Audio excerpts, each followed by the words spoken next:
Hi everybody, this is Julissa. Thank you so much everybody for coming back to my channel. Thank you so much to everybody who's listening right now in the podcast. It is Wednesday, December 18, 2024. I wanted to come here and share the story of this mission that NASA is about to do or planning on doing the next coming days. But before I continue, I want to say thank you to everybody who has been listening and using a Spotify. Please don't forget to follow me on Spotify. It really helps me as a creator. And of course, thank you so much to everybody who's listening using YouTube. And thank you so much for subscribing and watching this video. So you guys, when I first learned about this mission, the new mission from NASA, I was like, why are they even trying that?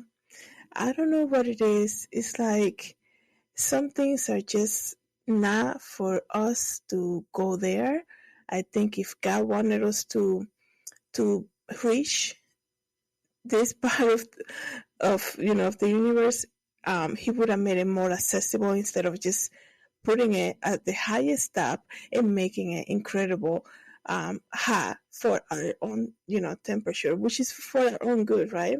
So let me read to you guys. NASA has a new mission and is to touch the sun. Okay, NASA new mission is to touch the sun. I'm gonna read to you guys the details because, like I said, when I first read this, I was like, oh boy, why are we even trying this, right? NASA is preparing to go where it has never gone before. It says here, the agency prepares to send a space probe to touch the sun. And it says here, let me see if I can get more information. 6 years of waiting will come to an end in the next weeks as NASA Parker Solar Probe make its final approach towards the sun, thanks in part to Katherine Johnson IB&B facility in Fairmont. Okay, so they've been waiting 6 years to basically launch this mission to reach the sun, and now it's coming. Like 2025 is gonna be amazing. I'm laughing because, like I said, if God's plan was for us to reach the sun, I mean, as far as I know, the sun is very high. It's what keeps us warm during the day, right? And it has its purpose. It's very hard for our human nature. So why? And it's far away. So why would anybody want to go there? You know what I mean? If that was God's plan, He would have made it more accessible for us to even think about going there, right? But here we are, right? Here we are. So let me continue to read. The Parker Solar Probe already became the closest man-made object to the sun in 2018 when it was 26.5 million miles away from the sun. 26.5 million miles away from the sun. Like how are they able to measure this, right? However, that was more than 6 years ago. And by Christmas Eve, which is next week, the probe will be just 3.8 million miles from the sun's surface. Okay. The mission, let me see here. NASA Ashley Greeley said about the mission and put the distance between the probe and the sun into perspective, okay? She said, quote unquote, I know 3.8 miles doesn't sound like it's very close. Both the Earth and the sun are 93 miles apart from each other. So if you put the sun and the Earth at the opposite end of the football field, probe is on the 4-yard line, says one of these representative from NASA. Her name is Ashley Greeley, which she spoke to this article that I'm reading about.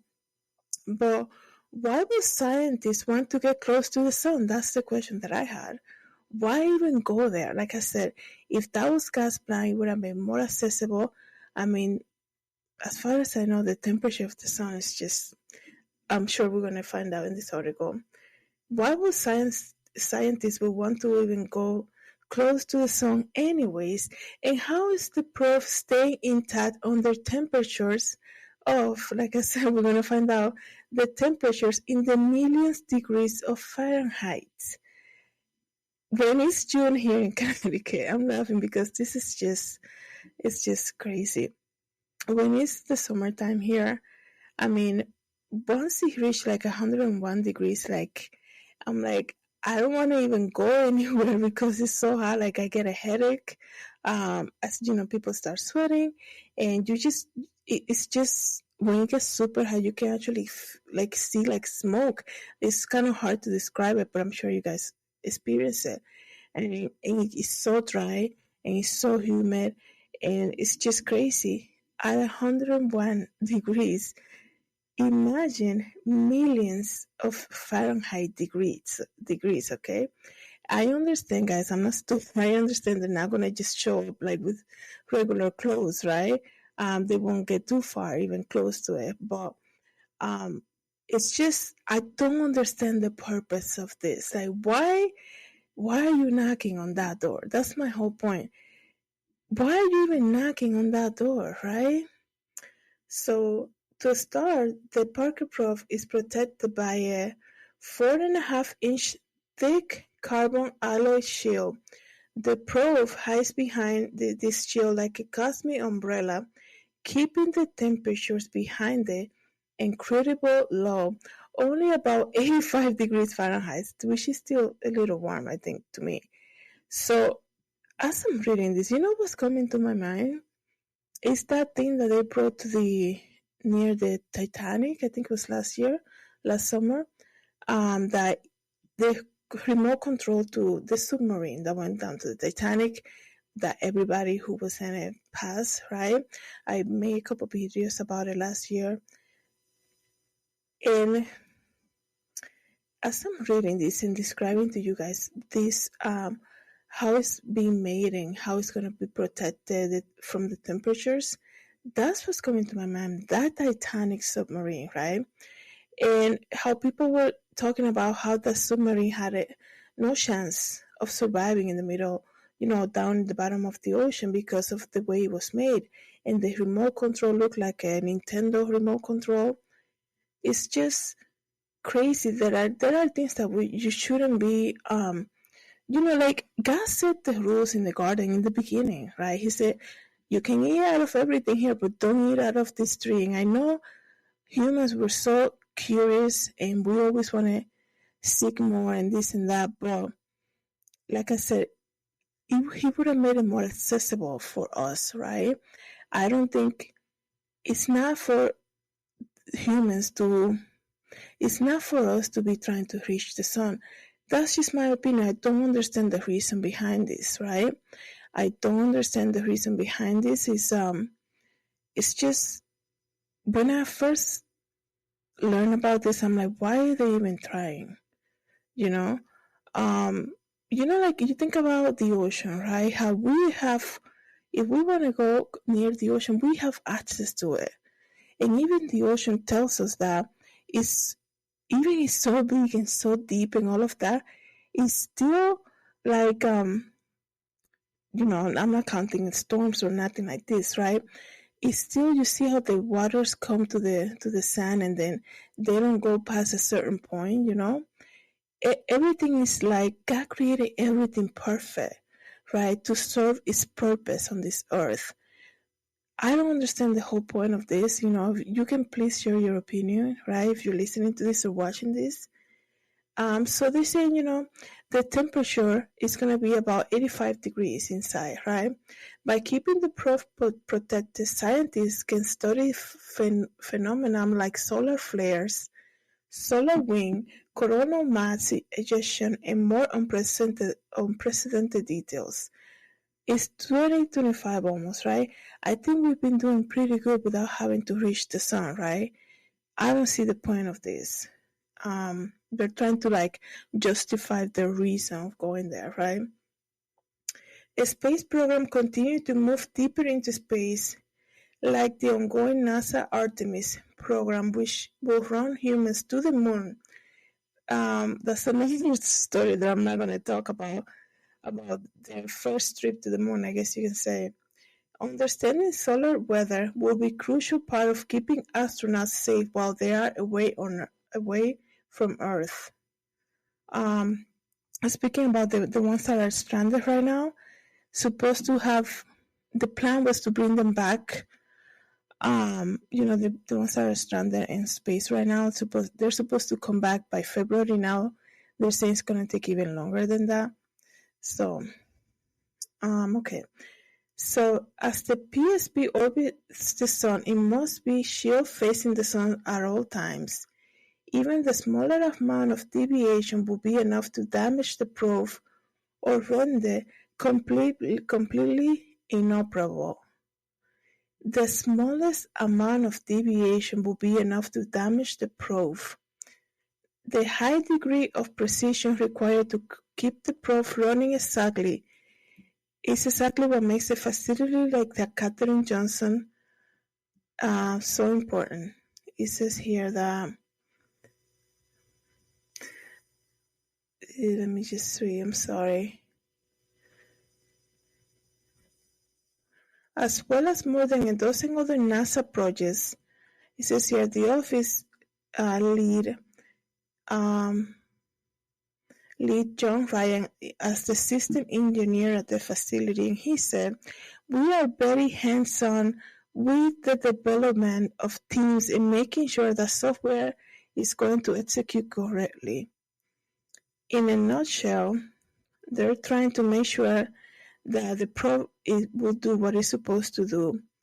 And what's supposed to happen during a mission goes off without a hitch, even if the conditions are less than ideal.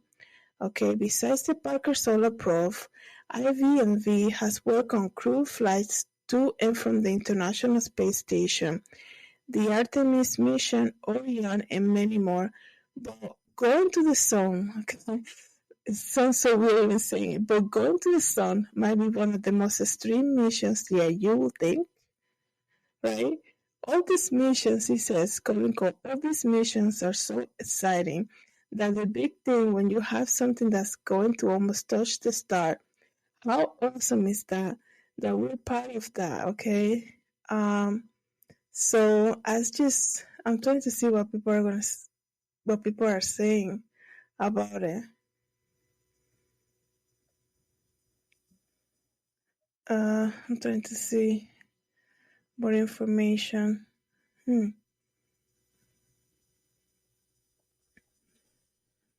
Well, I'm not seeing comments from people about this, but let me just see what else I can read to you guys about it. Excuse me. I think the whole thing is just, very, very interesting. Like, what's the reasoning behind that,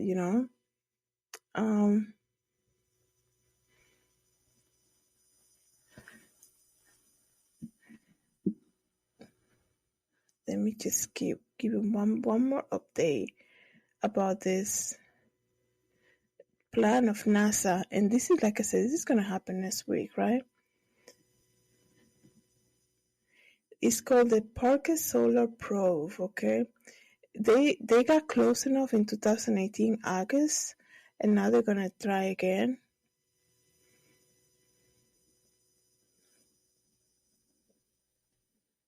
So they were, actually, it says here that they were now announcing this time last year, saying that by 2024, it was going to happen. No human made object will have moved so far, nor indeed got so close to our star, just 6.1 million kilometers or 3.8 million miles from the sun's surface. We are basically almost landing on a star. This will be a monumental achievement for all humanity. This is equivalent to the moon landing of 1969. I think it's very interesting. Everything that's happening with the drones, everything that's happening in this world right now, and now this is launching next week. And they're saying, like it never been, like it's going to be like the moon landing.